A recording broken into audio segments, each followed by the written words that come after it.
भारताच्या आर्थिक इतिहासातल्या सर्वात मोठ्या घोटाळ्यांपैकी एक असलेल्या पीएनबी घोटाळ्यातला मुख्य आरोपी मेहुल चोक्सी याला अखेर बेल्जियम पोलिसांनी अटक केली आहे। 13,500 कोटी रुपयांचा हा घोटाळा उघडकीस आल्यानंतर चोक्सी आणि नीरव मोदी भारतातून फरार झाले होते। चोक्सीच्या अटकेनंतर आता पुन्हा एकदा हा घोटाळा चर्चेत आलाय।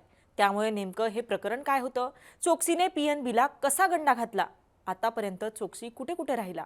आता त्याला भारतात आणलं जाणार का? जाणून घेऊयात या सगळ्या प्रश्नांची उत्तरं या व्हिडिओच्या माध्यमातून। नमस्कार, मी छाया आणि आपण पाहताय मुंबई तक। मेहुल चोक्सी हा प्रसिद्ध गीतांजली जेम्स या दागिने कंपनीचा मालक आणि नीरव मोदीचा काका आहे। या दोघांनी मिळून पंजाब नॅशनल बँकेतून हजारो कोटी रुपयांची फसवणूक केल्याचा आरोप आहे। 2018 मध्ये हा घोटाळा उघड होण्याआधीच चोक्सी अँटिग्वा आणि बार्बुडा या देशाचं नागरिकत्व घेऊन पळून गेला। बेनामी कंपन्यांच्या माध्यमातून बनावट लेटर ऑफ अंडरटेकिंग वापरून पैसे काढल्याचा आरोप त्या दोघांवर आहे। या प्रकरणानंतर भारतातल्या अनेक एजन्सींनी चौकशी केली आणि ईडी व सीबीआयने त्याला वॉन्टेड घोषित केलं। भारत सरकारच्या विनंतीवरून बेल्जियम पोलिसांनी त्याला आता अटक केलेली आहे। 23 मे 2018 आणि 15 जून 2021 रोजी जारी करण्यात आलेल्या अटक वॉरंटवर ही कारवाई करण्यात आलेली आहे। सध्या भारत सरकारकडून त्याचं प्रत्यार्पण करण्याची प्रक्रिया सुरू झाली आहे। मात्र अटकेनंतर मेहुल चोक्सीने आपली प्रकृती खालावली असल्याचं सांगून बेल्जियम न्यायालयात जामिनासाठी अर्ज केलाय।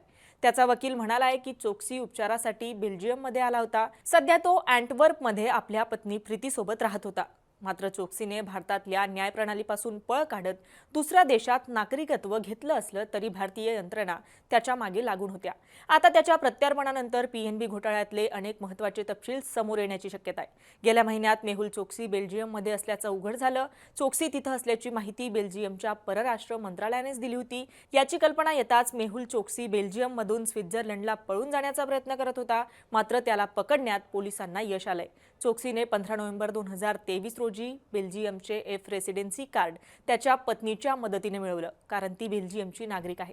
नागरिकत्व मिळवण्यासाठी चोक्सीने बेल्जियमच्या अधिकाऱ्यांना बनावट कागदपत्र सादर केल्याचा दावा अहवालात करण्यात आला होता। त्याने आपले भारतीय आणि अँटिग्वा नागरिकत्व लपवले आणि चुकीची माहिती दिली, जेणेकरून त्याला भारतात परत पाठवलं जाणार नाही। चोक्सीने 2017 मध्येच अँटिग्वा आणि बार्बुडाचे नागरिकत्व घेतलं। त्यानंतर 2018 मध्ये त्याने भारत सोडलं। त्यानंतर भारतातल्या त्याच्या अनेक मालमत्ताही जप्त करण्यात आल्या आहेत।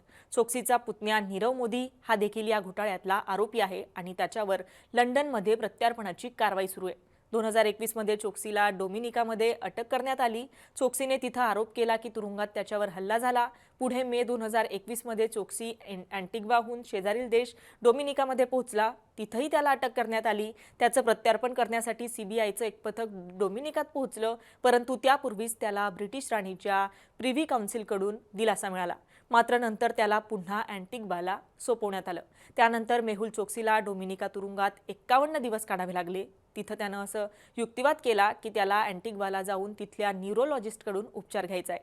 अँटिग्वाला पोहोचल्यानंतर काही दिवसांनी डोमिनिका न्यायालयाने चोक्सी विरुद्ध दाखल केलेली खटलेही रद्द केले।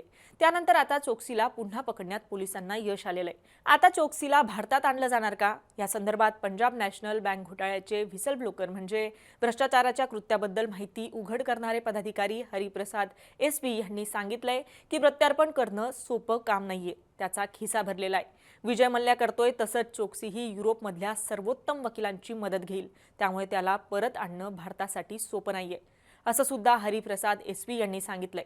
आता या प्रकरणात पुढे काय होईल ते पाहणं महत्त्वाचं असणार आहे। मात्र देशाचे पैसे लुबाडणाऱ्यांना काय शिक्षा झाली पाहिजे, तुम्हाला काय वाटतं? आम्हाला कमेंट करून नक्की कळवा आणि मुंबई तकला जर आपण नवीन असाल तर मुंबई तक चॅनलला सबस्क्राईब करायला विसरू नका। धन्यवाद।